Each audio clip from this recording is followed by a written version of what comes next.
Welcome to the Channing Memorial Church Summer Web Service for August 2nd. This is the fifth of our summer series of ordained and non-ordained presenters that bring to us ideas from diverse perspectives and experiences. Our theme today is spirituality and how it can sometimes dawn on us that something spiritual has happened to us, sometimes coming in unusual and unexpected ways.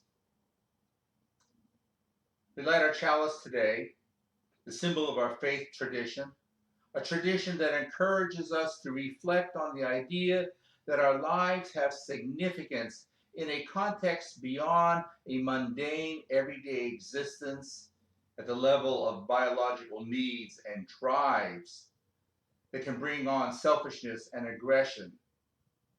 And rather, we should reflect on the idea that we are a significant part of the unfolding of life in the universe. We light our chalice with the deep hope for accessibility of mind and readiness of heart to discover high values and new perspectives about life.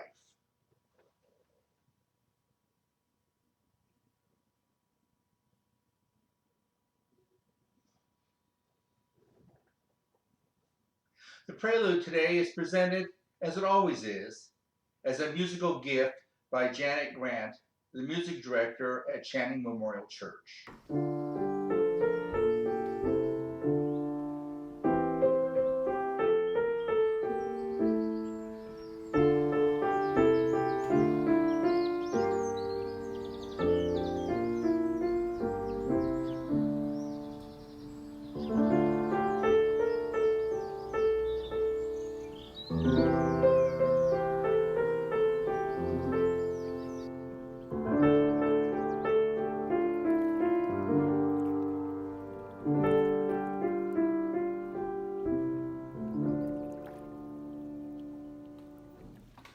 The Reverend James Ford, a UU minister and Zen Buddhist priest and teacher, is our presenter once again today.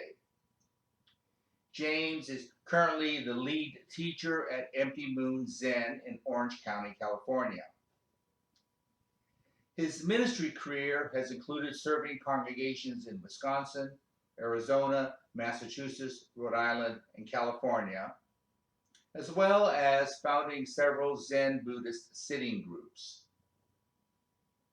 Today, James uses an ancient Hindu story to teach us how even the very ordinary can open the doors to a wide personal spirituality. I present to you James Ford. Hi, I'm James Ford, and I'm visiting you again from Empty Moon Zen, where I have the privilege of being the guiding teacher. A lot of people ask me about the spiritual path and what does it actually look like? What are we doing? Who are we? Where does it take us? A question that's haunted me all my life, and actually very early on I was blessed with a pointer, and it is in fact helped me. I in my wanderings I found a book, and I'm not sure if this is going the right direction or not, but it is called Journeys on the Razor's Edged Path, and it was by somebody named Simon's Roof. And in the first half of the 20th century, he went to India and he met many of the famous spiritual teachers of that day.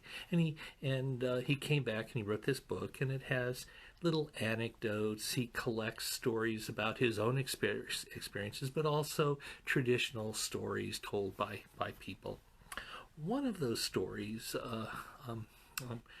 caught me. It spoke to that spiritual path and what it might actually look like.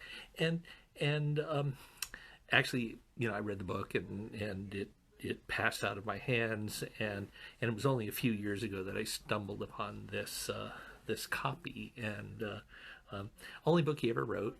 I looked for him, couldn't find much information. I think he lived in New England.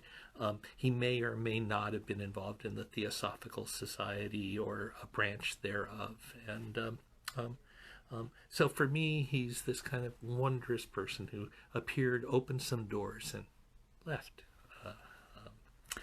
Anyway, one of those stories stuck in my head, and I've ruminated on it and thought about it, and I reread it in the things. It's quite a bit different than the story I read, or the story I remembered that I read. And so I began to think, well, what about the story washed through my experience? And well, today I'd like to share that story with you. It, for me, a poem by Jane Hirschfeld, the Zen poet, whom I so much admire, captured the sense of it. And if you don't have much time, just listen to the poem.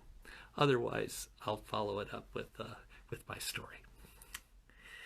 The Mandarin silence of windows before their view, like guards who not to every visitor pass. Come, thief, the path to the doorway agrees. A fire requires its own conflagration, as birth does, as love does. Saying to time, to the end, dear one, enter. Once upon a time, long ago and far away, there was a burglar. She was quick-witted and nimble-footed, so she was successful in her chosen trade. However, as sometimes happens when one is good at something, she kept pushing the envelope, and with that came the disaster. She was discovered trying to break into a rich merchant's home. She fled without anyone catching a glimpse of her face. However, with the hue and cry, pretty much the whole village was soon in hot pursuit of the thief. Fortunately for her, she was just far enough ahead of the crowd that when she saw a cave opening in front of a creek, she had time to throw herself into the water, roll in the mud, and then sat, settling into a traditional meditation posture right in front of the cave. It looked exactly as if she were simply one of the many mendicants, monastics, mad people, and others who took to the road in the great spiritual quest. When the crowd arrived in front of the cave and the convincing-looking monastic, their leader saw her and said, "Oh, Holy One, did you see the thief we were chasing?" The burglar simply ignored the question and continued sitting as if she were meditating. One of the villagers said to their leader, "Can't you see she's meditating? We would earn some very bad karma if we disturb her." And then another said, "Let's wait. When she's ready, she'll speak." There was muttering of agreement, and the leader understood one leads by ordering people to do exactly what they want to do. And so they all sat on the ground in front of the thief and waited. While the burglar sat there pretending to meditate, she desperately wondered when they would move on. Instead, more and more villagers gathered. Some remained standing, most sat down. A few even began to meditate themselves. After about 2 hours, vastly longer than the burglar ever thought she could hold still, she pretended to awaken from her meditative trance. Slowly opening her eyes, she looked out at what was now 50 people, all of them quietly waiting. She cleared her throat and spoke softly, but with enough volume to be heard by everyone. "Why are you looking for some poor thief, dear ones? Wouldn't it be vastly better to search for your own true nature? After all, who isn't stealing their lives by ignoring the great questions of life and death?" With this, the villagers were overcome. Some with grief at their wasted lives, others at the call to something more important than perhaps they'd ever considered before. A few ran back to the village to gather flowers to give to her. Others went home and got some food as an offering. And for a couple, not just leftovers, but treats rare in their community. Presented with the flowers and food, the burglar ate, trying not to gobble or look greedy, then asking herself what a wise person would do in a similar situation. She asked that the majority of the food be distributed among those present, asking that the poorest among them got enough, and particularly some of the best delicacies. She also handed out flowers to everyone. People felt graced. Finally, the rich merchant himself stepped forward and implored the wise nun that she remain here and grace their village with her wisdom. The burglar thought to herself, well, while I'm good at my trade as a thief, it is hard work and it is too dangerous. This holy nun gig could be an easy way to make a living. As a thief, she thought she could easily steal what she needed just by pretending to be holy. So, she said, I will stay with you, but only for a brief time. The villagers were ecstatic. They brought her blankets and candles, and someone even thought of bringing her a down-filled pillow. Life was comfortable, beyond what she had experienced ever. The price was that she had to pretend to meditate for hours every day. And then, in the early evening, to answer questions they would bring her. Answering questions turned out not to be that difficult.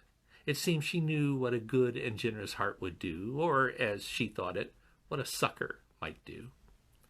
Not a lot of difference, she was pretty sure. Pretending to meditate, however, that was difficult. She had to hold still, and she knew people were watching, so she really had to hold still. Time passed. Days turned into weeks. Weeks into months. The food was good. The blankets were warm. And oh my, that pillow. But her meditating continued to be a terrible ordeal. The burglar was forced to sit. There were simply too many witnesses. She experimented with her posture, trying to find a position that wasn't painful. She began to sit on that pillow and gradually became comfortable sitting cross-legged. Over time, her knees began to drop and then touch the ground. And then there was her mind. She fantasized about everything that had happened in her life, how she was raised, the poverty, the violence, the gift of learning to read at the local temple, and the reading of books. There weren't many, but she read them over and over. Then there was her trade, figuring out how to steal without getting caught, experiencing what happened early on when she was caught, the moments of joy and the long times of boredom and intermittent flashes of terror. She also fantasized about the future, about what new treats the villagers might bring, about what she would do when she tired of all this and returned to the road and a life of burglary. But as she passed in her imagination from the past to the future, increasingly she noticed something. Just for a moment. At first it was like a flashing silence. Then gradually it grew larger in her consciousness. After a while, as those weeks passed into those months, that space, that quiet, that just being present became a large part of her holding still, pretending to meditate. That pretending was becoming something. She couldn't say what, but it was now different. As she began to notice began to notice how she saw the villagers differently, and even how she saw the words that came out of her mouth. She gradually came to know the villagers, their sorrows, how they would be so petty and even sometimes cruel, their various intrigues in their lives, their loves as they arose, sometimes fell apart, sometimes deepened, as well as their many generosities, sometimes unconscious, sometimes grand, and even costly. Gradually, she began to love them. And she began to see how her own life, which she was becoming ever more aware of in painful and minute detail, just through the repetitions of her own mind playing around the silences, was just like theirs. She knew they were different, and yet somehow, mysteriously, they were also one. Increasingly, as she spoke, everything she shared was based in that mystery, that they were different and that they were more closely connected than the finest woven fabric. Then the boy appeared. He approached her one evening, made bows, and said he had been wandering looking for a teacher. And he began to hear of this amazing nun who spoke wisely and, more importantly, modeled the great gift of silent meditation. He declared he wanted to become her student. Not knowing what to do, she simply ignored him. He took a place in the dirt below her, and as she began to pretend to meditate, he sat quietly. The next day she told him to go. She wasn't interested in having disciples. But he continued to sit with her at a respectful distance. She knew she had to pretend to be generous, so she made sure he was fed. And before long, the villagers made sure he had blankets and even a pillow of his own. He seemed much less interested in them than she was. What he seemed to love was sitting quietly. She asked him what he was doing while meditating. He said he did what he was taught when he first decided to walk the spiritual path. He counted his breath, putting a 1 on his inhalation, then exhaled, then put a 2 on the next inhalation, and continuing on until he came to 10, after which he would repeat the process. She said nothing. Then she tried it for herself and discovered it helped with her concentration, but it also tended to obscure the quiet place that seemed increasingly interesting to her. So, a few days later, she told him that he might just try sitting quietly, not trying to think, not trying to not think. And he did. She began to wonder if it was time to escape. The problem was that there were villagers around pretty much all the time. And the boy, well, he was around all the time. So, the burglar was stuck. Over time, the burglar grew ever more quiet. She witnessed the day as it began. She witnessed the day as it passed. She witnessed the evening as it arose. Her last moment before sleep was noticing, witnessing, being present. And her words almost always came from that place, the place where she saw she and they were all the same. Increasingly, she talked about the silence, about what she found and what they might find. One day, the boy came to her and said that when he took a walk down by the creek, a crow called out.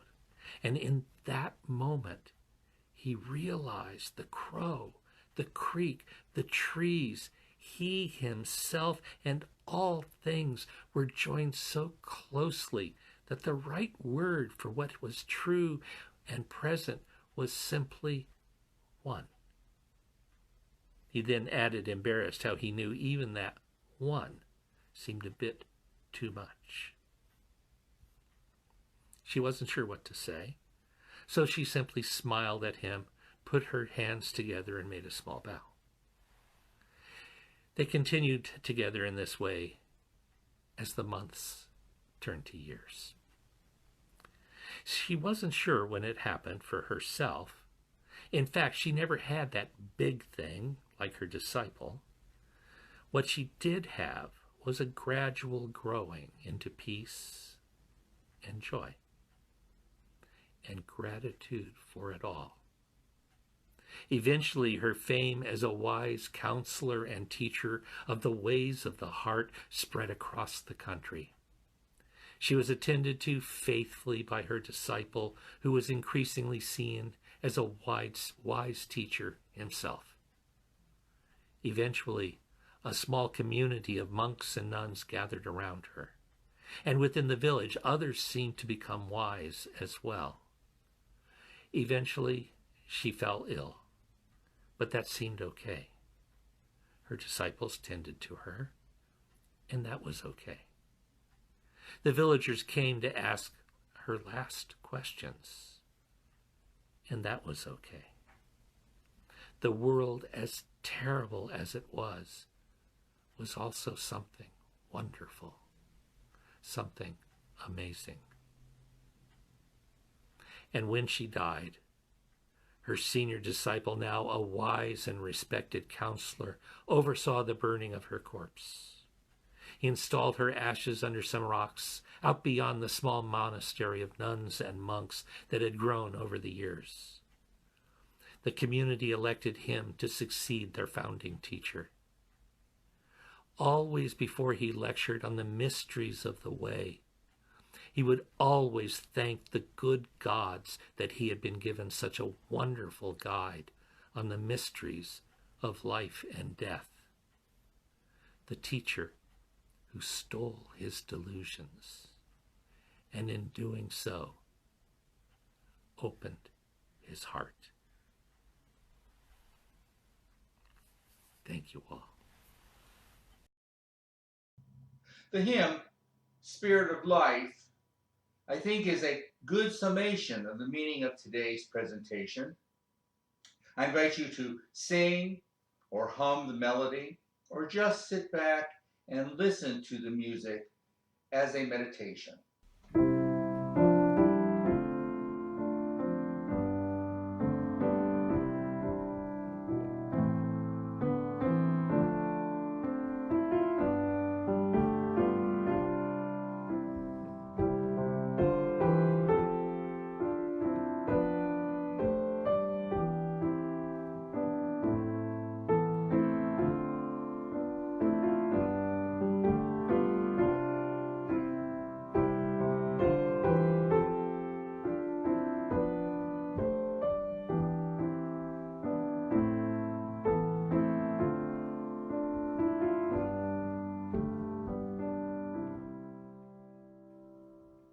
In closing, let us always remember that the ineffable is all around us, accessible to us by a calm and quiet mind.